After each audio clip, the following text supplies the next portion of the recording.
আমাদের বামপন্থায় সেই স্টার এখন মিসিং, যেটা আগে ছিল, যেটা কান্তিবাবু এখনো আছেন, কান্তিবাবু আছেন, যেটা কান্তিবাবু সুন্দরবন এরিয়ার জন্য ছিলেন। বলে অনির্বাণদের যে কি ঝামেলা সেটা আমি জানি না। তার কারণ হচ্ছে আমি এখনো বুঝতে পারছি না, কারণ অনির্বাণদের সাথেই সহযোদ্ধা পরমব্রত, সে তো দেখছি পরপর কাজ করছে। সবারই এবার বোঝার সময় এসেছে যে নিজের বাড়িতেও আগুন লাগতে পারে যে কোনো দিন। তাহলে তোমার মতে এই যে মানে অ্যালার্মের যে ঘন্টাটা কোথাও গিয়ে এখন বাজতে শুরু করেছে, সেটা টালিগঞ্জ সেক্টরে হোক অথবা বৃহত্তর বাংলার পরিসরে বলো, কাউকে কাজ করতে থামিয়ে দেওয়াটা একটা দুঃখজনক ব্যাপার। দেবকে জনপ্রতিনিধি হিসেবে কিভাবে দেখি,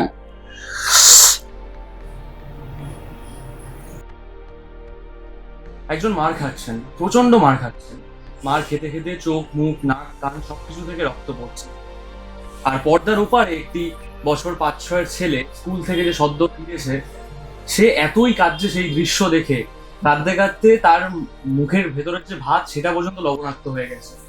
পরবর্তী সময় সে যখন সেই বাচ্চা ছেলেটি যখন বুঝতে পারে যে সেই অভিনেতা আসলে মার খাচ্ছিল না, সে অভিনয় করছিল, তখন সে বেশ প্রভাবিত হয়।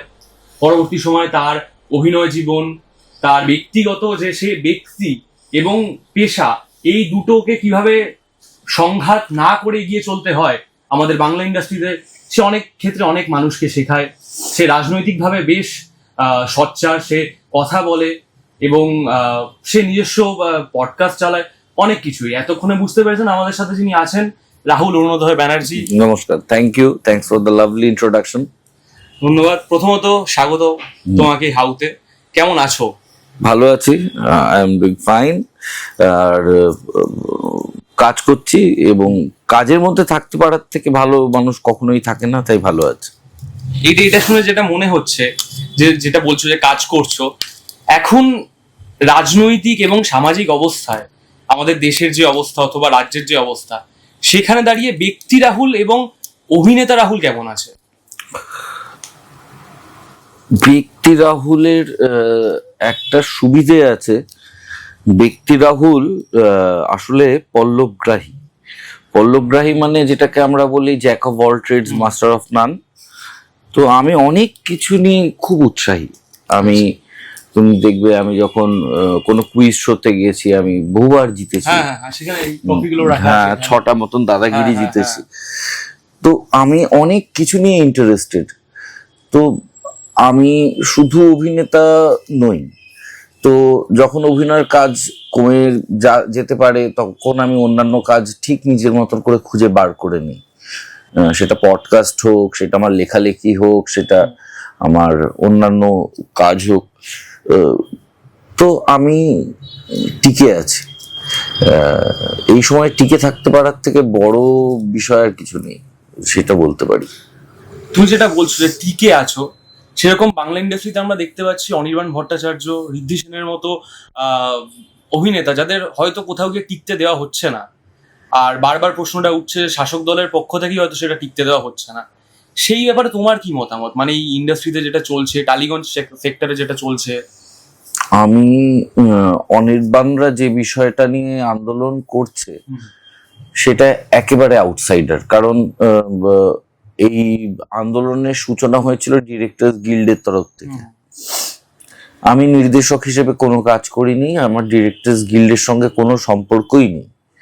এবং ডিরেক্টরসদের কি কি নিয়মাবলীর মধ্যে দিয়ে কাজ করতে হয় ফেডারেশনে কাজ করতে গেলে, তার আমার যে ধারণাটা, সেটা সম্পূর্ণ ভাষা।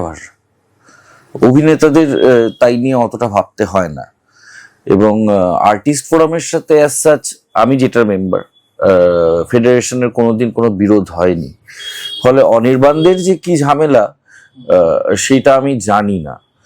তার কারণ হচ্ছে আমি এখনো বুঝতে পারছি না, কারণ অনির্বাণদের সাথেই সহযোদ্ধা পরমব্রত, সে তো দেখছি পরপর কাজ করছে। না, পরমব্রত ক্ষমা চেয়েছে এবং সেটা ভুল বোঝাবুঝি হয়েছে, এবং কিন্তু পরম তো মানে মমতা ব্যানার্জির কার্নিভালেও সাথে থাকছে। হ্যাঁ হ্যাঁ হ্যাঁ। তো আমি একটা জিনিস বুঝতে পারছি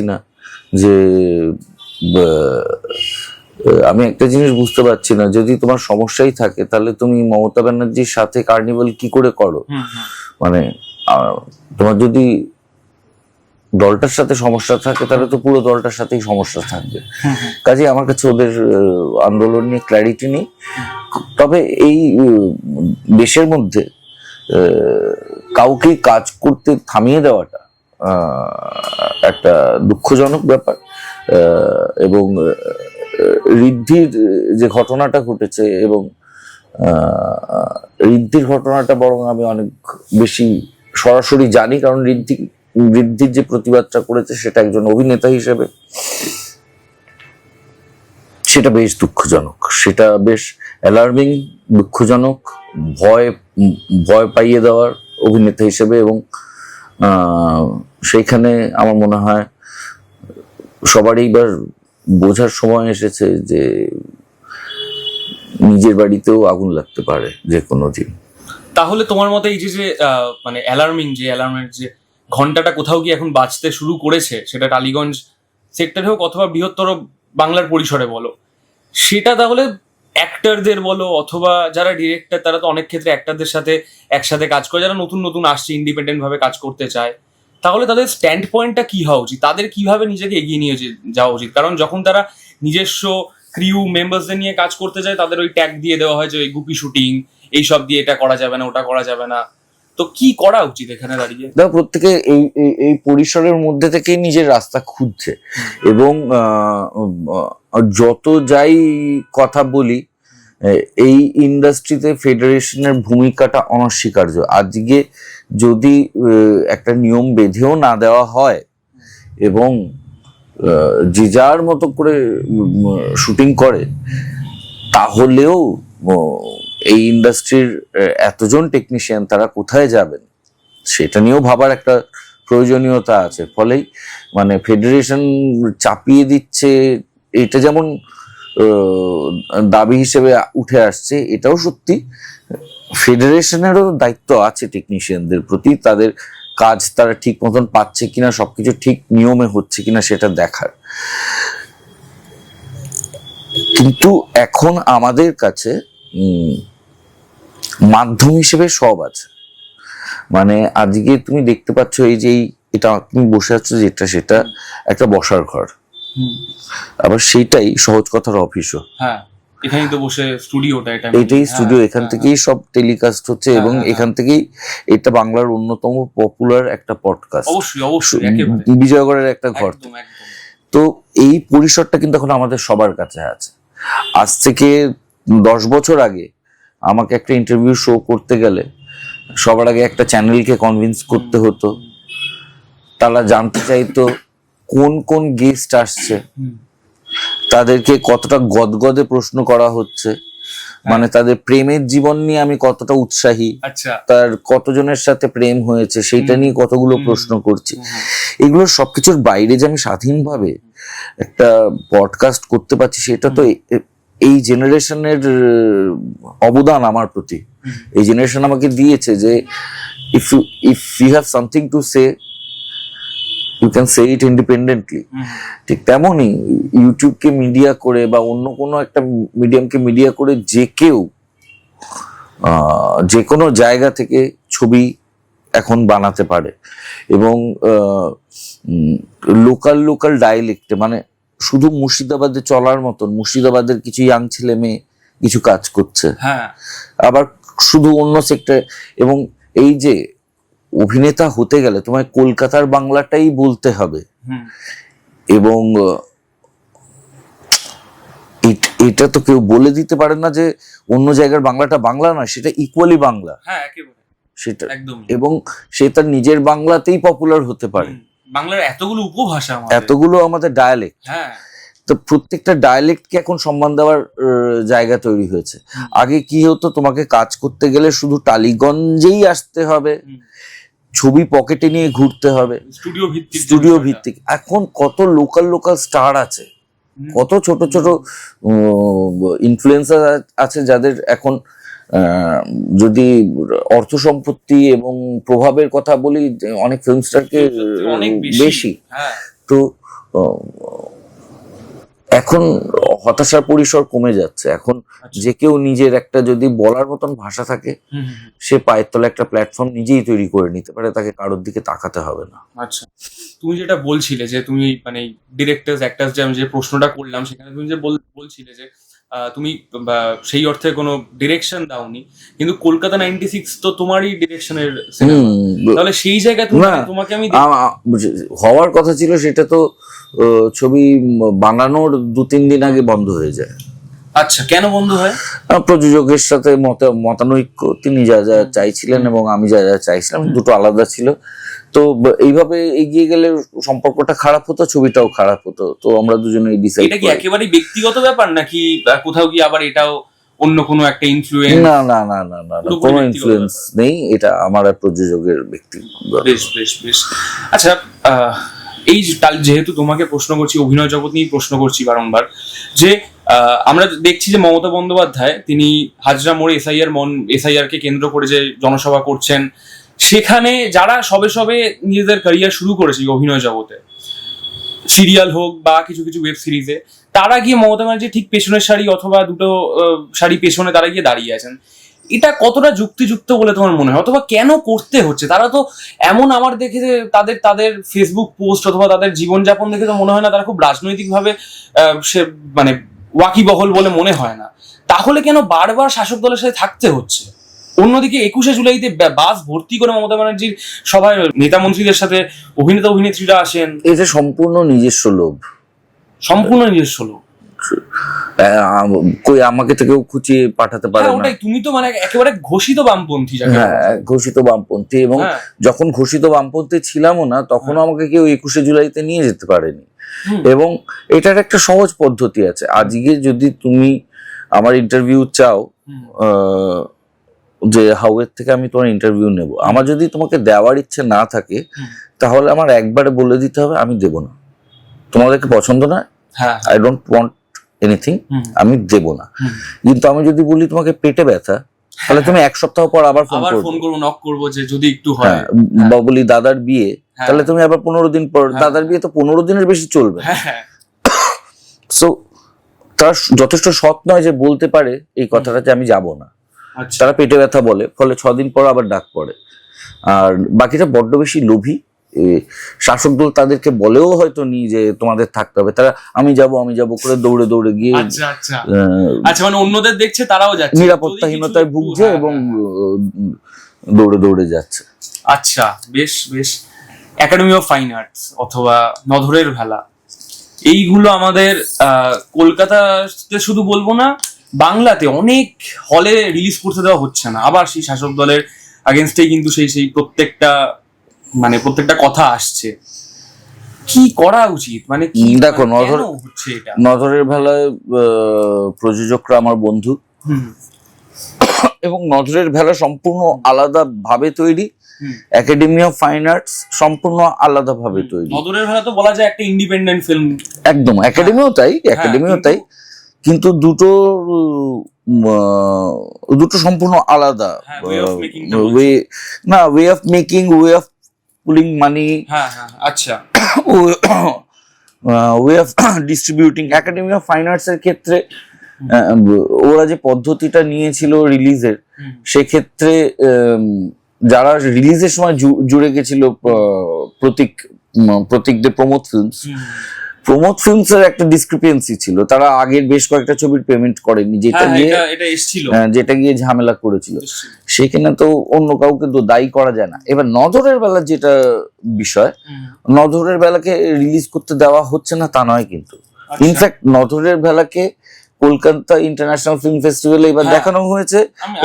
হ্যাঁ, কম্পিটিশন সেকশনে ছিল, কাজেই একমাত্র ইন্ডিয়ান ফিল্ম হিসেবে ছিল। সো শাসক দলের তরফ থেকে নজরের বেলা নিয়ে কোনো আপত্তি নেই। কিন্তু নজরের বেলার ওরা ডিস্ট্রিবিউশনটাই ঋত্বিক আর প্রদীপ্ত করতেই চাইছে একদম অভিনব ভাবে। তারা যেতেই চাইছে না এই চেনা ছকে যে আইনক্স আমাকে কবে বৃহস্পতিবার দুপুর 2টোয় একটা শো দিল, তারপর বললো যে কই লোক তো হচ্ছে না, হ্যাঁ, তারপর শোটা নামিয়ে দিল। সেই দিকেই যাচ্ছে না, দে আর ফাইন্ডিং নিউ ওয়েজ। বলা যায় না এটা থেকে একটা নতুন পথ আরো বাকিরা খুঁজে পেতে পারে। এবং নজরের বেলা যেটা করছে সেটা দেখা যাক, ইতিহাস বলবে কি হতে চলেছে, কিন্তু আমি খুব খুব আশাবাদী। আচ্ছা আচ্ছা, এবার তোমার নিজের যে বামপন্থা সেখানে আসি। যে বামপন্থায় প্রপার সিপিআইএম এ যদি বলি, আমি সিপিআইএম এ তো প্রচুর এরকম মানুষ আছে যারা মানে একেবারে, আমি যুব সম্প্রদায়ের কথা বলছি, যারা পড়াশোনা করছে, খুব ভালো পড়াশোনায় তারা ওয়াকিবহল সমাজকে নিয়ে, যারা সমাজে টিকে থাকতে গেলে যে পড়াশোনাগুলো করা উচিত, রাজনৈতিকভাবে যেইভাবে সোচ্চার হওয়া উচিত, সেই সমস্ত কথাই বলছে, তারা সেই সমস্ত দিকেই কিন্তু এগোচ্ছে, কিন্তু তাও তারা সংসদীয় রাজনীতিতে আসতে পারছে না কেন? কোথায় গিয়ে প্রবলেমটা, কোথায় গিয়ে? ফিউ অ্যান্ড ফার বিটুইন তারা, মানে তাদের সংখ্যা কম, এবং তাদের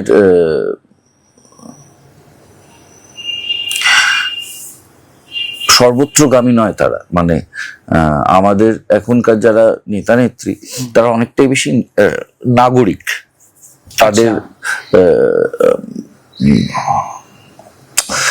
হয় না, মানে আবির খুব বড় স্টার, কিন্তু ক্যানিং এর একটা প্রত্যন্ত গ্রামে, একদম ভিতরের গ্রামে বা সুন্দরবনের একটা প্রত্যন্ত গ্রামে কিন্তু অনলি দেব ওয়ার্কস, তখন ওই স্টারডমটাই লাগে।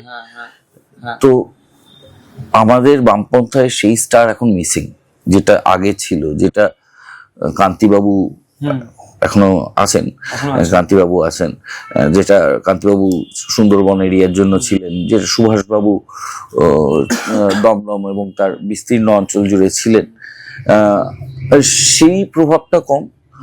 আর মানে আমি হতাশার কিছু দেখছি না। মানে বামপন্থার এরকম একটা ফেজ যায় ঐতিহাসিকভাবে, এবং তারপরও বামপন্থা ফেরে। এবং এই যেটা আমরা দেখছি, দীপশিতা, সৃজন, শতরূপ, মীনাক্ষী, এদের সঙ্গে আরো বাঞ্চ অফ টিম, আরো লোক জুড়বে, এর আরেকটু অভিজ্ঞ হবে, তখন সংসদ এদের জন্যই অপেক্ষায় থাকবে। আচ্ছা, তাহলে এটার সাথে কি মানে যারা আমরা দেখতে পাই যে প্রত্যেক সময় যারা যারা টিভির ইন্টারভিউতে আসে, অথবা কোনো প্যানেলে বসে টিভিতে, অথবা বড় বড় যে ময়দানে যে সমস্ত পথসভা হয়, অথবা যে জনসভাগুলো হয়, সেখানে যারা দেখতে পাই, সেখানে বাকি যে রাজনৈতিক দলগুলো তারা যেই ভাষায় কথা বলে, আর বামপন্থীরা যেই ভাষায় কথা বলে, সেটাই কি সেই ভাষার সেই শব্দ চয়নে কি কোথাও গিয়ে তাদের কি সরিয়ে দিচ্ছে? মানে একটা প্রত্যন্ত গ্রামের তুমি যে কথাটা বললে, সেই মানুষটা তো জানবে না যে রাষ্ট্রবাদ কাকে বলে, অথবা আমলাতন্ত্র কি, প্রজাতন্ত্র কি, সেটাও তো তারা জানবে। গণতন্ত্রই অনেকে জানে না, যে গণতন্ত্র মানে শুধু ভোটাধিকার জানে। প্রত্যেক জায়গার নেতা, ধরো যিনি সুন্দরবন অঞ্চলের নেতা, তিনি তো সুন্দরবন অঞ্চল থেকে উঠে আসেন, বা যদি ধরি মেদিনীপুরের যিনি নেতা, তিনি তো মেদিনীপুর অঞ্চল থেকে উঠে এসেছেন। তার বামপন্থায় মার্কস আছে, এঙ্গেলস আছে, কিন্তু সবটাই ধরো মেদিনীপুরের জমিতে প্রথিত। ফলে সে যখন লোকাল বক্তব্য অ্যাড্রেস করে, তখন সে সেই ভাষাতেই অ্যাড্রেস করে যেটা তার আশেপাশের লোকেরা বুঝবে। সেটা সমস্যা নয়। যেটা সমস্যা হচ্ছে আমাদের ভিশনটা নিয়ে একটু কনফিউশন সবার মধ্যে তৈরি হয়েছে। হ্যাঁ, মানে এখন তো সেটা দেখা যাচ্ছে, মানে কি ধরনের সমস্যাগুলো আসছে, এবং ওই হুটহাট কারোর সাথে জোট বাঁধা, হুটহাট যারা নিজেরাই ধর্মীয় রাজনীতি করে তাদের সাথে গিয়ে মিটিং করা, এইগুলো আরো কনফিউজ করে দিচ্ছে বলে আমার বিশ্বাস। মানে একেবারে যারা যুব, যারা এখন ছাত্রাবস্থায় আছে, তারা তো এই যে মিটিং করার কথাটা বলছো, তারা মানে একদম ফেসবুকে সোচ্চার হয়েছে, ভয়ঙ্কর ভাবে তারা লিখছে যে এটা আমরা চাই না। হয়তো উপায় নেই, এইগুলোর এগেনস্টেই তো বামপন্থা চিরকাল কথা বলেছে। তো সেখানে যদি কেউ এটা করে, তখন তো সোচ্চার হবেই। তো বামপন্থা এই মুহূর্তে অন্তত আমাদের বাংলায় যে অবস্থায় আছে, সেটা আমরা খুবই আমাদের লক্ষ্য বা আমাদের ইচ্ছে সবই ঠিক আছে, কিন্তু এখনো একটু ক্ল্যারিটির অভাব আছে বলে আমার মনে হচ্ছে। আচ্ছা, বেশ বেশ বেশ, একেবারে শেষ পর্যায়ে চলে এসেছি। আমার কাছে কয়েকটা নাম আছে এবং তারা কার্যত জনপ্রতিনিধি, শাসক দল থেকে হোক অথবা যাই হোক। তো তাদের তুমি জনপ্রতিনিধি হিসাবে কিভাবে দেখো সেইটা জানতে চাইছি। প্রথমেই দীপক অধিকারী দেব, 3 বারের এমপি। হ্যাঁ,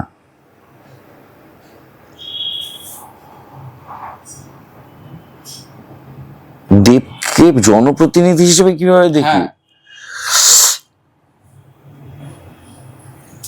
ওখানে সুপারস্টারডমটার দরকার ছিল, ঘাটাল মাস্টার প্ল্যান। আচ্ছা, ওইটাই আমি দুঃখ যে 3 বার যথেষ্ট টাইম, হ্যাঁ, অনেকটা টাইম, তাতে একটা মাস্টার প্ল্যান কার্যকর করতে না পারাটা,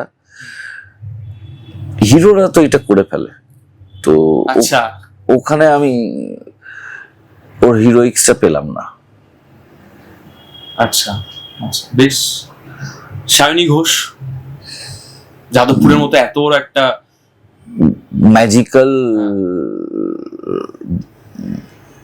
ম্যাজিক্যাল ওরেটর, দারুণ কথা বলে, ছোটবেলা থেকে কথা বলে, দুর্দান্ত কথা বলে।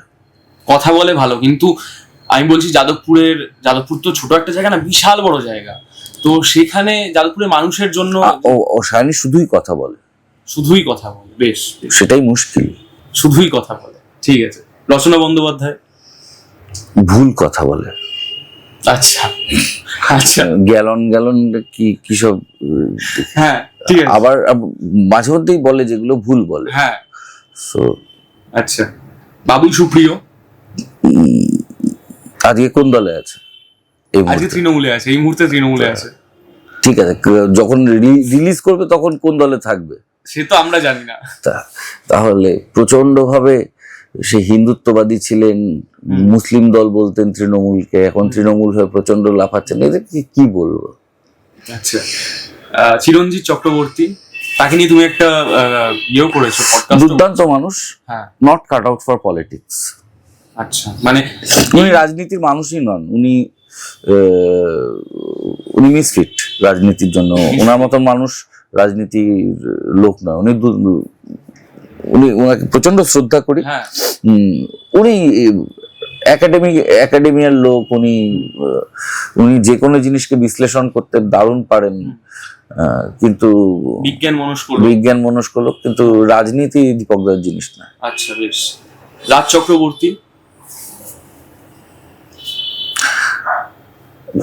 চক্রবর্তী জনপ্রতিনিধি হিসেবে বিভিন্ন শুটিং এ লোকাল লোককে মারধর ছাড়া আর কিছু করেছে বলে আমি জানি না। একই আবার অজুহাত বলা ভুল হবে, একই অ্যাকিউজ করা হয় সোহম চক্রবর্তী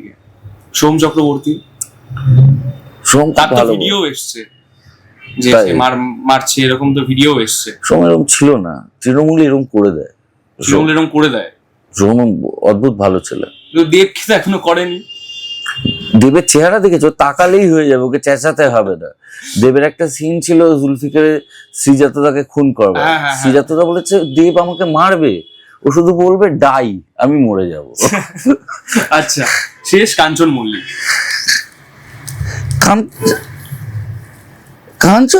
কাঞ্চনদা আরো বেশি রাজনীতির লোক নয়, কাঞ্চনদা আরো বেশি মিসফিট। কাঞ্চনদা হাইলি মিসআন্ডারস্টুড, এবং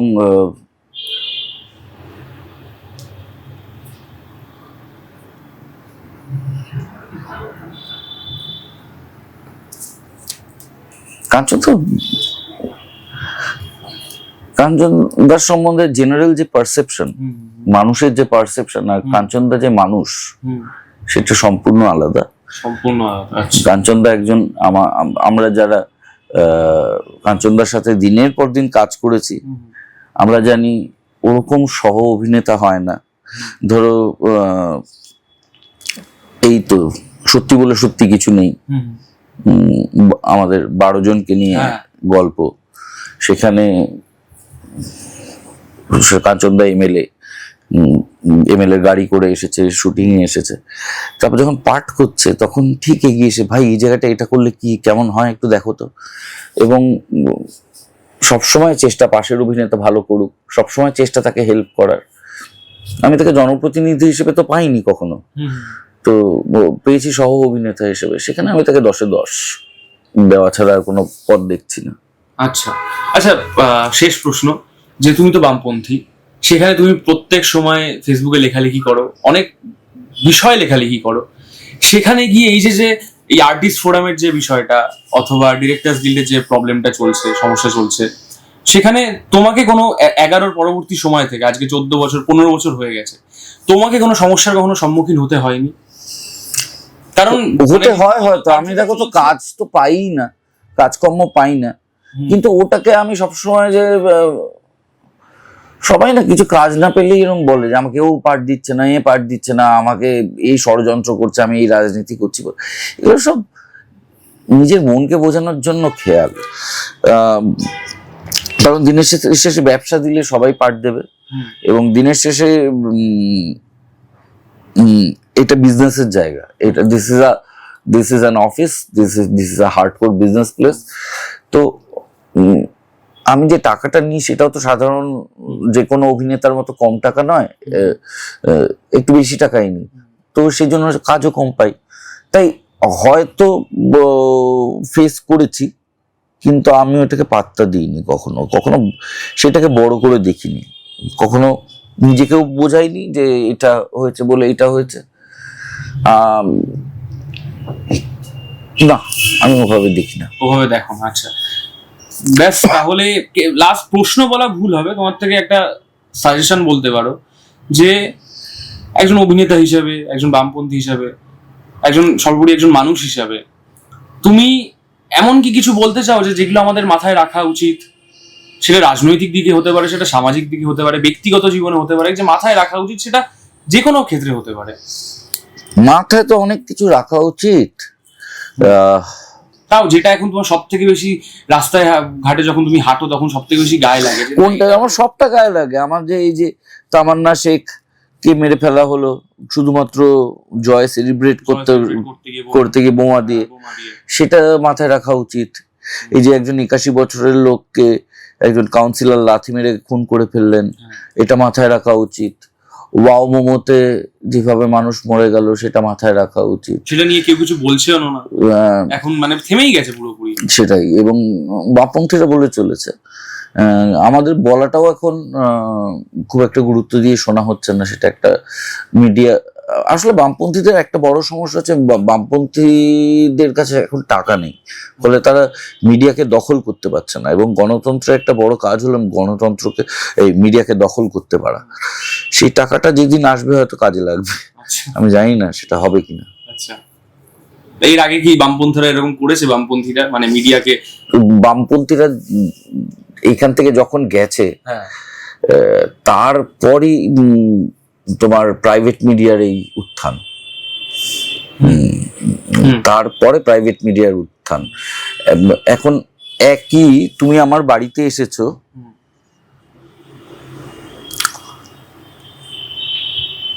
রিপাবলিকা 24 ঘন্টা তোমাকে দুটো সম্পূর্ণ আলাদা খবর করে দেবে, মানে হ্যাঁ বুঝতে পারছি। ও কেন এলো, ও কি পাকিস্তানের চর রাহুলের বাড়িতে, এটা রিপাবলিক বললো, আর 24 ঘন্টা বলবে যে এটাই কত ভালো ব্যাপার যে তুমি আমার বাড়িতে এলে। দুটোর একটাও কিন্তু হয়তো নয়, তুমি এমনি আমার বাড়িতে এসেছো, জাস্ট নর্মাল।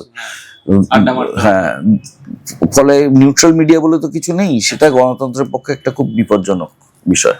আচ্ছা, তাহলে এতক্ষণ আপনারা দেখলেন যে রাহুল বন্দ্যোপাধ্যায় তার কি বক্তব্য সামাজিক রাজনৈতিক অবস্থান হিসেবে। আপনাদের মতামত আপনারা জানাতেই পারেন কমেন্ট সেকশনে, এবং ভিডিওটি শেয়ার করতে পারেন।